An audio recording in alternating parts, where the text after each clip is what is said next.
नमस्कार दोस्तों, मध्य प्रदेश वेदर पर आप सभी भाइयों का स्वागत है। मेरा नाम है अरविंद धामा। काफ़ी भाइयों के कमेंट थे कि सर मानसून के बारे में बताइए कि मानसून कब से मध्य प्रदेश के भागों से वापसी होगा। तो वो भी आज सभी भाइयों को बतलाऊंगा कि कब से जो है वापसी हो सकता है। फिलहाल जो सिस्टम है वो राजस्थान के भागों पर पहुंच चुका है और इसके अलावा जो मानसूनी ट्रफ है वो हालांकि मध्य प्रदेश के भागों से होकर अभी भी गुजर रही है, लेकिन 7 सितंबर से मध्य प्रदेश के भागों पर बारिश की गतिविधियां कम होंगी। हवा कई भागों पर तेज चलेंगी लेकिन कम रहेंगी आज के मुकाबले। आज तो कई भागों पर काफी जोरदार बारिश होने की संभावना दोस्तों बनी हुई है। थोड़ा सा आप पहले मौसमी सिस्टम देख लें। देखिए दोस्तों, जो वेलमार्क है राजस्थान के भागों पर है। अब जो ये ट्रफ गुजर रही है, मानसूनी ट्रफ भी मध्य प्रदेश के भागों से होकर गुजर रही है और अलग से एक ट्रफ बनी हुई है वो भी गुजर रही है। हवाएं कई भागों पर तेज चलने की संभावनाएं हैं मध्य प्रदेश के भागों पर, और इन ट्रफ के कारण जो अरब सागर से मॉइस्चर आ रहा है और यहाँ से यू टर्न ले रही है, तो बारिश होने की संभावनाएं रहेगी मध्य प्रदेश के भागों पर आने वाली 7 सितंबर में भी, लेकिन भारी भीषण बारिश की जो संभावनाएं हैं वे काफी कम हैं। तो इस तरह से तो मौसमी सिस्टम बने हुए हैं। और मैं थोड़ा सा आप सभी भाइयों को यहाँ पर मानसून के बारे में भी बतला दूं। देखिए दोस्तों, ये 2024 की यानी कि रिपोर्ट है और इसमें दर्शाया गया है कि 2024 में जो मानसून है, 2024 में कह लीजिए या कह लीजिए कि पिछले 10 साल के आंकड़े लगभग 17 सितंबर के आसपास ही जो है इसकी डेट रहती है मानसून की राजस्थान के भागों से जो है वापसी हटने की। अब वापसी क्यों हटता है? क्योंकि यहाँ पर बनता है एक एंटी सर्कुलेशन पंजाब पाकिस्तान के भागों पर या फिर थोड़ा नीचे या ऊपर, यहाँ पर एक एंटी सर्कुलेशन बनता है। एंटी सर्कुलेशन एक ऐसी मौसमी सिस्टम है जो कि घड़ी की जो दिशा है दोस्तों, उस दिशा में ये अपनी हवाएं चलाता है। तो यहां से जब ये इस तरह से हवाएं चलाएगा तो ये यहां से उत्तर पश्चिमी जो हवाएं होती हैं उनको इस तरह से अंदर की तरफ भेजना शुरू कर देता है, तो जिसके कारण यहां से मानसून जो है विदाई लेना शुरू कर देता है और इन हवाओं को पीछे हटाना शुरू कर देता है। अब देखिए 17 सितंबर में राजस्थान के भागों से आगे बढ़ता है और मध्य प्रदेश पर नंबर आता है इसका लगभग 30 सितंबर के आसपास।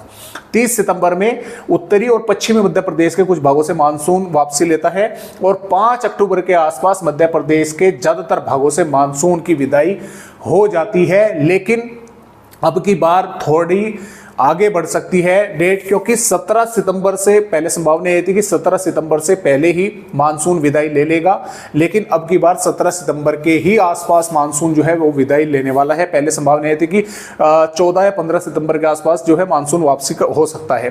तो अब जो है संभावना ये लग रही है कि 17 या 18 सितंबर के आसपास ही मानसून राजस्थान के भागों से हटना शुरू होगा। अब जैसे यहाँ से हटना शुरू होगा तो लाजमी है कि यहाँ पर भी डेट थोड़ी 1-2 दिन पीछे ही पहुंचने की उसकी संभावनाएं हैं।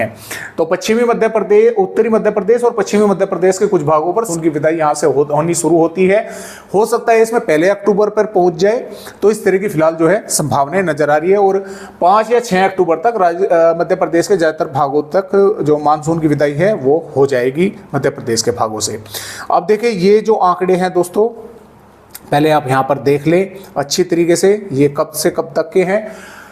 28 पिछले एक सप्ताह के हैं। 28 अगस्त से 3 सितंबर तक के ये आंकड़े हैं पिछले एक हफ्ते के। मध्य प्रदेश के भागों पर कितनी बारिश यहाँ पर होनी चाहिए थी और एक्चुअली कितनी बारिश यहाँ पर दोस्तों हुई है। तो देखिए दोस्तों, मध्य प्रदेश के भागों पर पिछले इस एक हफ्ते में जो बारिश में कमी है, विदिशा के भागों पर 78.9 मिलीमीटर बारिश होनी चाहिए थी, 58.5 हुई है, -26% की कमी है। यहाँ पर 20% की कमी भोपाल के भागों पर है, पिछले एक सप्ताह की मैं बात कर रहा हूँ।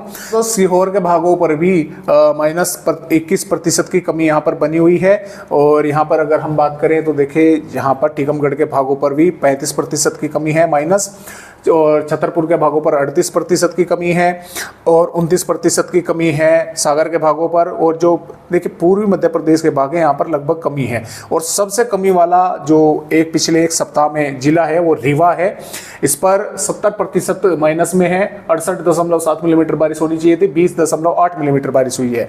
और एक यहाँ पर डिंडोरी है, यहाँ पर भी -62% की कमी है, 66.3 मिलीमीटर बारिश होनी चाहिए थी, 25.1 मिलीमीटर बारिश यहाँ पर जो है दोस्तों हुई है। और कई भागों पर जैसा कि खरगोन के भागों पर पिछले एक सप्ताह में 70% अधिक बारिश हो चुकी है, 54.9 मिलीमीटर बारिश होनी चाहिए थी, 93.4 मिलीमीटर बारिश यहाँ पर दोस्तों हुई है।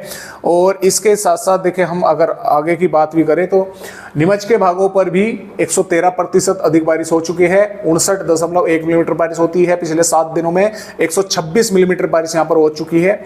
और इसके साथ साथ रतलाम के भागों पर 30% अधिक है, गुना के भागों पर भी 107% अधिक है।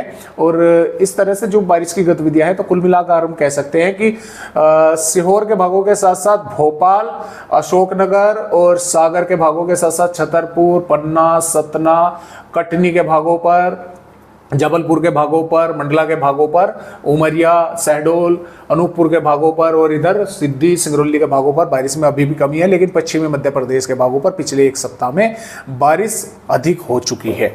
तो फिलहाल इस तरह से ये अपडेट है। आइए आगे बढ़ते हैं कि मध्य प्रदेश के भागों पर किस तरह से बारिश होने की संभावनाएं आने वाली 7 सितंबर में है। देखिए दोस्तों, यहाँ पर झाबुआ, धार, अलीराजपुर, बड़वानी, खरगोन के भागों पर मध्यम दर्जे की बारिश या मध्यम से तेज बारिश होने की संभावनाएं हो सकता है। एक दो भागों पर काफी जोरदार बारिश देखने को मिल जाए। नीमच, मंदसौर, रतलाम, उज्जैन, इंदौर, देवास, खंडवा, बुरहानपुर, जो इन जिलों के आसपास के भाग हैं और नीमच, मंदसौर के भाग हैं, इन पर भी हल्की से मध्यम या कुछ स्थानों पर तेज बारिश होने की संभावनाएं हैं। अब आगर मालवा, राजगढ़, शाजापुर, भोपाल, सीहोर, हरदा, बैतूल, नर्मदापुर, पारदूना और छिंदवाड़ा, नरसिंहपुर, सिवनी, बालाघाट, मंडला, जबलपुर, कटनी, उमरिया, डिंडोरी, अनूपपुर, शहडोल, सिद्धि, सिंगरौली, महर, रीवा, मऊगंज और मुरैना, ग्वालियर, श्योपुर, शिवपुरी के भागों पर भी कुछ स्थानों पर बादल दिखेंगे। हल्की हल्की से मध्यम दर्जे की बारिश कुछ गांव या शहरों पर होने की संभावनाएं हैं।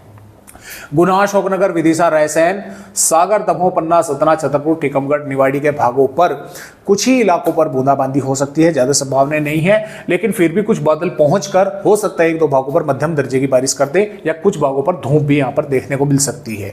वार्निंग भारी बारिश की जो है किसी भी जिले पर आने वाली 7 सितंबर में नहीं है। और आगे की दोस्तों अगर वेदर रिपोर्ट देखें तो देखिए 8 सितंबर की वेदर रिपोर्ट है। 8 सितंबर में भी यहाँ पर पश्चिमी मध्य प्रदेश के कुछ भागों पर बारिश होने की संभावना है, हल्की से मध्यम की, या कुछ भागों पर तेज की रहेगी। दक्षिणी भागों पर बादल रहेंगे, कुछ स्थानों पर बारिश हो सकती है। मध्य से उत्तरी भागों पर भी बादल कुछ स्थानों पर दिखाई दे सकते हैं, थोड़ी बहुत बूंदाबांदी हो सकती है। अब बारिश की गतिविधियां 9 सितंबर से बढ़ने वाली है फिर से पूर्वी मध्य प्रदेश के भागों पर, और मध्यम से तेज बारिश होने की संभावना रहेगी। पश्चिमी मध्य प्रदेश पर कोई बारिश की संभावना यानी कि बहुत कम रहेगी। पूर्वी पर बढ़ने की संभावना है, क्योंकि बंगाल की खाड़ी का जो सिस्टम है वो थोड़ा अंदर आएगा और उसके कारण मध्य प्रदेश के कई भागों पर जोरदार बारिश होने की संभावनाएं फिर से जो है वो नजर आ रही है। क्योंकि 9 सितंबर में जब तेज बारिश दिख रही है तो 9 सितंबर आने तक जोरदार बारिश होने की संभावनाएं मध्य प्रदेश के भागों पर बन सकती है।